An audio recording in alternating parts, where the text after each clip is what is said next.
അസ്സലാമു അലൈക്കും വറഹ്മത്തുള്ളാഹി വബറകാതുഹു. എല്ലാവർക്കും ഷിഫാഉൽ അംറാദിലേക്ക് സ്വാഗതം. എല്ലാവർക്കും വേണ്ടി ദുആ ചെയ്യുക. ഇന്ന് പല ആളുകൾക്കും ശാരീരികമായ പല രോഗങ്ങൾ കൊണ്ടും അതുപോലെ വയറ് സംബന്ധമായ പല രോഗങ്ങളും, ആമാശയ സംബന്ധമായിട്ട് പല രോഗങ്ങളും, ദഹനബന്ധമായിട്ടുള്ള പല രോഗങ്ങളും, മൂത്രസംബന്ധമായിട്ടുള്ള പല രോഗങ്ങൾ കൊണ്ട് ബുദ്ധിമുട്ടുന്ന ഒരുപാട് ആളുകളുണ്ട്. അവരൊക്കെ ഈ വോയിസ് പൂർണ്ണമായി കേൾക്കുകയും ഈ മരുന്ന് പൂർണ്ണമായി നിങ്ങൾ ഉപയോഗിക്കുകയും ചെയ്താൽ നിങ്ങൾക്കുള്ള വയറ് സംബന്ധമായ, ആമാശയ സംബന്ധമായ, മലബന്ധ സംബന്ധമായ, ബ്ലഡ് സംബന്ധമായ എല്ലാ പ്രശ്നങ്ങൾക്കും ഈ മരുന്നിന് നല്ല ഫലമുണ്ട്. ഈ മരുന്ന് ഖുർആനിലൂടെ പറഞ്ഞതാണ്, അതുപോലെ ഹദീസ് തന്നെയുണ്ട്. നബി സല്ലല്ലാഹു അലൈഹി വസല്ലമ തങ്ങൾ ഈ മരുന്നിനെക്കുറിച്ച് ഒരുപാട് കാര്യങ്ങൾ പറഞ്ഞിട്ടുണ്ട്, സ്വഹാബാക്കൾ പറഞ്ഞിട്ടുണ്ട്. ഒരുപാട് വലിയ സയൻറ്റിസ്റ്റുകൾ, അതുപോലെ ഡോക്ടർമാർ, വലിയ വലിയ കഴിവുള്ള ആളുകളൊക്കെ ഇതിനെക്കുറിച്ച് പഠനം നടത്തി എല്ലാ രോഗങ്ങൾക്കും സൈഡ് എഫക്റ്റ് ഇല്ലാത്ത ഫലപ്രദമായ മരുന്നാണ് എന്ന് കണ്ടെത്തുകയും അത് ഉപയോഗിക്കുകയും ചെയ്യുന്നുണ്ട്. ഏതൊരു സ്ഥലത്ത് പോലും നമുക്ക് കിട്ടുന്നൊരു മരുന്നാണ്. പക്ഷേ ഒറിജിനൽ മരുന്ന് നോക്കി നമ്മൾ വാങ്ങിക്കഴിച്ചാലേ ഈ ഫലം കിട്ടുകയുള്ളൂ. അതായത് അസൽ എന്ന് പറയും, തേൻ. ഖുർആനിലുണ്ട്, ഹദീസിലുണ്ട്. നമുക്ക് ആരോഗ്യമുള്ള ഒരു ശരീരം, എല്ലാവരുടെ ആഗ്രഹമാണല്ലോ നമ്മളെ ശരീരം നല്ല ആരോഗ്യം വേണമെന്ന്. അതിന് പറ്റിയ നല്ലൊരു വിഭവമാണ്, ഒരു മരുന്നാണ്, ഒരു ഭക്ഷണമാണ്, ഒരു പാനീയമാണ് തേൻ. നബി സല്ലല്ലാഹു അലൈഹി വസല്ലമ തങ്ങൾ തേൻ കഴിച്ചിരുന്നു. അതുകൊണ്ട് ചികിത്സ നിർദ്ദേശിച്ചിട്ടുണ്ട്. ഹദീസുകൾ സമാഹരിച്ചുകൊണ്ട് ഇമാം ബുഖാരി റളിയല്ലാഹു തന്നെ തങ്ങൾ തൻ്റെ ഗ്രന്ഥത്തിൽ ഒരു അധ്യായം തന്നെ രചിച്ചിരിക്കുന്നു. തേനിൻ്റെ മഹത്വം, ഔഷധ ഗുണങ്ങളും എടുത്തു പറയാത്ത വൈദ്യന്മാരോ വൈദ്യശാസ്ത്രങ്ങളോ ഗ്രന്ഥങ്ങളോ ഇല്ലല്ലോ. എല്ലാവരും തേനിനെക്കുറിച്ച് പ്രതിപാദിച്ചിട്ടുണ്ട്. മാത്രമല്ല ഒരുപാട് പത്രങ്ങളിൽ, ഒരുപാട് വാരികകളിൽ, എല്ലാത്തിലും നമ്മുടെ തേനിനെക്കുറിച്ച് സംസാരിച്ചിട്ടുണ്ട്. അത്രക്കും ഫലപ്രദമായ ഒന്നാണ് തേൻ. പോയ നൂറ്റാണ്ടുകളിൽ നിന്ന് നമുക്ക് ലഭിച്ചിട്ടുള്ള ചില ഉപദേശങ്ങൾ ഇവയാണ്. എന്ന് പറഞ്ഞാൽ വർഷങ്ങൾക്ക് മുമ്പ്, 100-200 വർഷങ്ങൾക്ക് മുമ്പൊക്കെ ഉള്ള പല പല ആളുകൾ, മഹാന്മാരായ ആളുകൾ നമുക്ക് നിർദ്ദേശിച്ചിട്ടുണ്ട് തേനിൻ്റെ ഗുണങ്ങൾ. ഒന്ന്, ജലദോഷം ഉണ്ടെങ്കിൽ തേൻ കഴിച്ചാൽ മാറും. നമ്മുടെ ഉദരത്തിലുള്ള നീർക്കെട്ട്, ഉദരത്തിൽ മാത്രമല്ല നമ്മുടെ ശരീരത്തിൽ വയറ്റിലൊക്കെ ഉള്ള നീർക്കെട്ടൊക്കെ പോകും. അതുകൊണ്ട്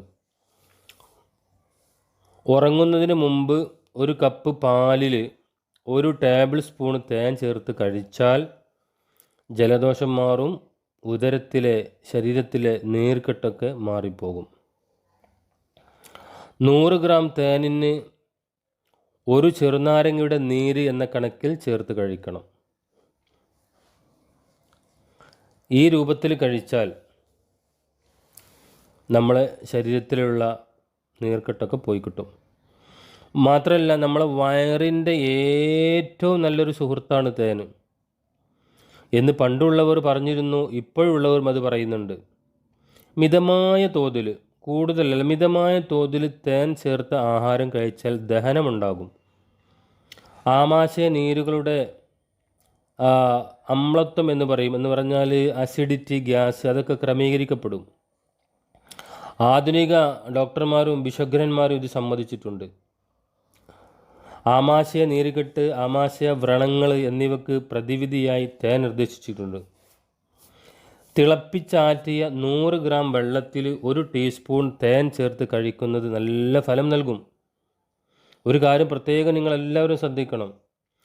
ആഹാരത്തിന് 2 മണിക്കൂർ മുമ്പ് കഴിച്ചാൽ അസിഡിറ്റി, അതായത് ഗ്യാസ് സംബന്ധമായ അമ്ലത്വം എന്ന് പറയും,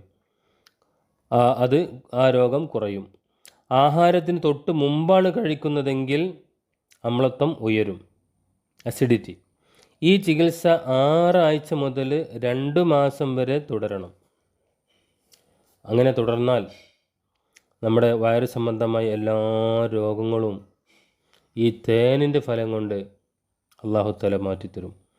ഇനിയും തേനിൻ്റേതായ ഒരുപാട് ഗുണങ്ങളുണ്ട്. അത് ഇൻഷാ അല്ലാഹ് അടുത്ത വീഡിയോസിൽ ഞാൻ പറയുന്നതാണ്. അതുകൊണ്ട് കഴിയുന്നതും എല്ലാവരും തേൻ ഉപയോഗിക്കുക. നമ്മളൊക്കെ ഇപ്പോൾ സാധാരണഗതിയിൽ നമ്മൾ സ്ഥിരമായ നമ്മളെ ഭക്ഷണമാണ് ഇറച്ചി, കോഴി, മീൻ. അതൊക്കെ കൂടുതൽ കഴിക്കാതെ കുറച്ച് കഴിക്കുക. മീൻ കൂടുതൽ കഴിക്കുന്നുണ്ട് കുഴപ്പമില്ല. ഇറച്ചി, കോഴിയൊക്കെ വളരെ ആഴ്ചയിൽ 1 പ്രാവശ്യം 2 പ്രാവശ്യമൊക്കെ മാത്രം മതി, ബാക്കിയൊക്കെ കുറക്കുക. തേന് എപ്പോഴും നമ്മുടെ വീട്ടിൽ സ്റ്റോക്ക് ചെയ്യണം. സ്റ്റോക്ക് ചെയ്തിട്ട് കുട്ടികൾ പരീക്ഷയ്ക്ക് പോകുന്ന സമയത്ത് കൊടുക്കാം, രാവിലെ വെറും വയറ്റിൽ കുടിക്കാം. അതുപോലെ വീട്ടിലുള്ള എല്ലാവർക്കും അത് കുടിക്കാം. തേന് ചെറുനാരങ്ങ നീര് കൂട്ടിച്ചേർത്ത് കുടിക്കാം. നമ്മൾ പത്തിരി അങ്ങനത്തെ സാധനങ്ങളൊക്കെ കഴിക്കുമ്പോൾ അതിൽ ചേർത്ത് നമുക്ക് കഴിക്കാം.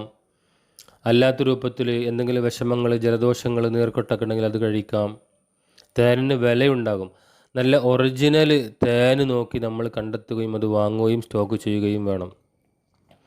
തേന് പെട്ടിത്തേൻ എന്ന് പറഞ്ഞൊരു തേനുണ്ട്, അതുപോലെ കാട്ടുതേനുണ്ട്, അതുപോലെ ചെറുതേനുണ്ട്, ശർക്കര ചേർത്തി മായം ചേർത്തി വിൽക്കുന്ന തേനുണ്ട്. അതൊക്കെ നമ്മൾ ശ്രദ്ധിക്കണം. അതിൽ കാട്ടിൽ നിന്ന് കിട്ടുന്ന ഒറിജിനൽ തേനോ ചെറുതേനോ നമ്മൾ വാങ്ങി ശേഖരിച്ച് വെച്ച് ഇതുപോലെ ഉപയോഗിച്ചാൽ നമുക്ക് ഒരുപാട് രോഗങ്ങൾ അതിൽ നിന്ന് നമുക്ക് രക്ഷപ്പെടാൻ പറ്റും ഇൻഷാ അല്ലാഹ്. അപ്പോൾ എല്ലാവരും ഈ വോയിസ് പൂർണ്ണമായി കേൾക്കുകയും നമ്മളോട് ബന്ധപ്പെട്ട ആളുകൾക്ക് അയച്ചു കൊടുക്കുകയും ചെയ്യുക. എല്ലാവർക്കും ഉപകാരപ്പെടട്ടെ. അല്ലാഹു സുബ്ഹാനഹു വ തആല നമ്മുടെ എല്ലാ രോഗങ്ങൾക്കും പൂർണ്ണ ശിഫ നൽകി അനുഗ്രഹിക്കട്ടെ. റാഹത്തുള്ള, ഐശ്വര്യമുള്ള, സന്തോഷമുള്ള ജീവിതം അല്ലാഹു നമുക്കെല്ലാവർക്കും നൽകട്ടെ. അസ്സലാമു അലൈക്കും വറഹ്മത്തുള്ളാഹി.